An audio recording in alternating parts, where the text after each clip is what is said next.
this is an interesting weekend. I watched a movie of struggle and strife in a tough situation alongside a tale of fixing your mistakes. And I also watched The Flash. It's time for media, brothers. I could fix things. You could also destroy everything. The Flash is a film you wouldn't quite expect. Given its rather tough subject of time travel, you might think this film doesn't deliver a Flash movie in the right light.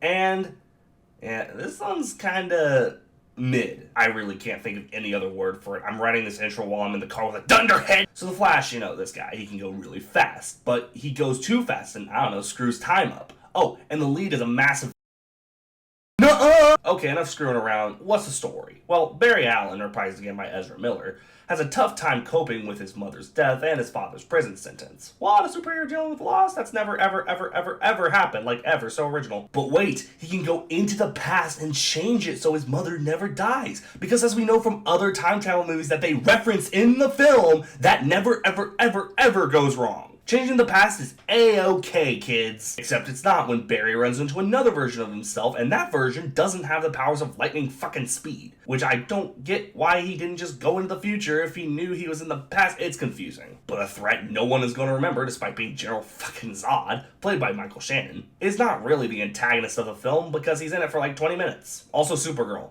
Also Michael Keaton Batman. And a bajillion other things that go on in this movie. And as you can tell by my sloppy yet still trying to synopsis, this story is all over the place. So as you can see, this film's biggest issue is arguably its god-awful CG. Oh, and the time travel, but I got a whole page planned for that shit. But here's the thing. With scenes like Barry running in the slow motion stuff, the CG actually looks really good. Imagine they tried this shit in the 90s, I'ma pretend I didn't see that. But then there's the CG with the actual time travel sequences. Yeah, it looks awful. I couldn't find any footage, but if you've watched the movie, you know. I could forgive the time travel CG not looking good if the time travel story was actually good. Movies like Avengers Endgame took what was essentially a confusing time travel story and makes it interesting and fresh.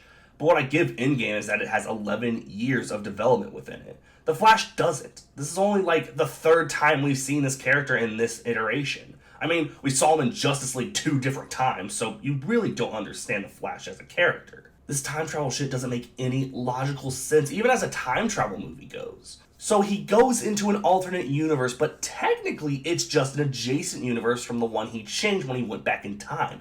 But the butterfly effect is still in effect. But when he changed something in the past, it clearly helped his future, but the future he goes to, there's another Flash. Is there anything adding up to you?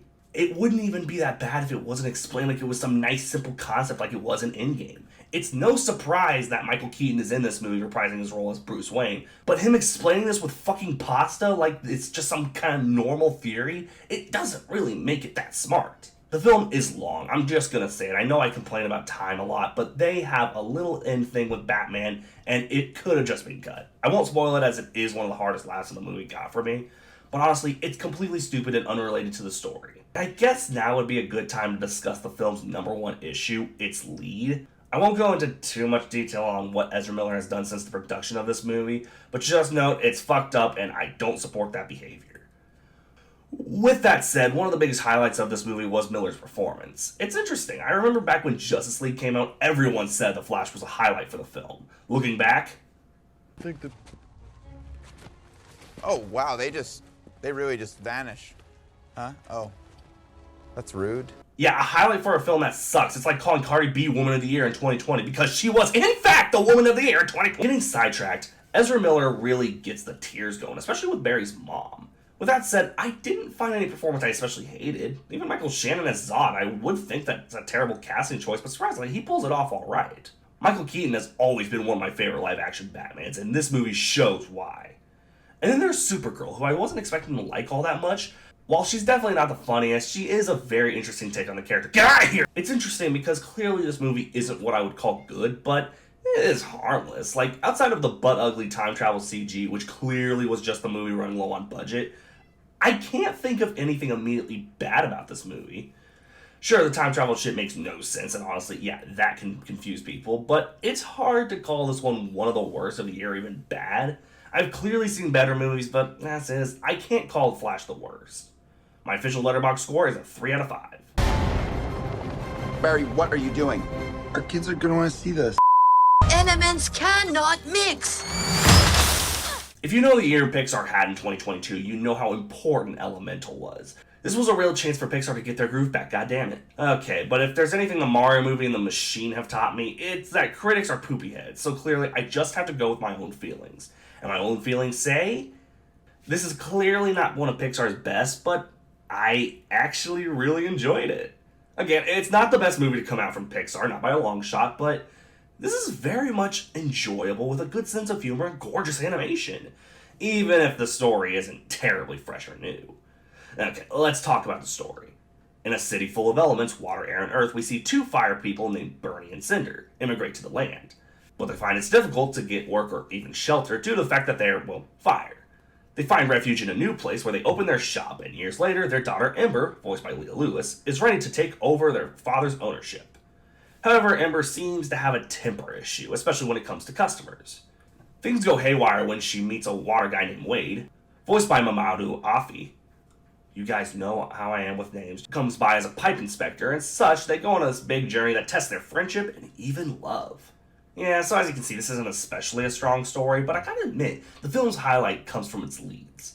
Not since probably Luca have I seen such strong lead characters in a Pixar film. Ember seems like she's just the stick-in-the-mud character who always follows the rules, but Leah Lewis really makes her funnier than she needs to be. As for Wade, I really enjoy this voice acting, although there's a few times I got tricked into thinking it's Jack McBrayer behind the voice. The pipe squished me all out of shape.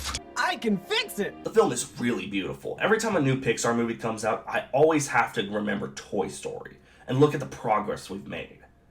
The film's textures with its fire and water are just so detailed. If you're a Pixar animator watching this, I know it doesn't mean a lot coming from a small creator like me, but you are appreciated. This is some of the most gorgeous animation. It's not like Across the Spider-Verse levels, but still, you are appreciated and this movie looks gorgeous. I also like that the film takes the forbidden love idea and kind of plays around with it. It's like the best parts of a hokey rom-com. Sure, it's not supposed to be perfect, but you really do feel for the relationship. I also argue this is one of the funnier, newer Pixar films. I think it's been since Onward where I've laughed so hard. This movie really has a good sense of humor. I also want to say the music in this film is really good. I always notice that with certain movies, but this one, oh man, the music was just great. There are a few things I don't like. For instance, the story is pretty weak compared to the other newer Pixar films. I'd even say Turning Red had a better story. Oh, Christ. The film has a scene where Wade disguises himself as a food inspector, and despite giving one of my favorite lines in the movie, the scene is completely and utterly useless. It's not really tying into much outside of the dad who doesn't even listen to Wade's advice. So why the hell did he disguise himself as, I'm getting too spoilery. But honestly, there's nothing inherently bad in this. Much like other modern Pixar films, it's not an instant classic, but hey, it's way better than it had any right to be. My official Letterboxd score is a 3.5 out of 5. Now tune in next Tuesday for Asteroid City. You see? He likes it.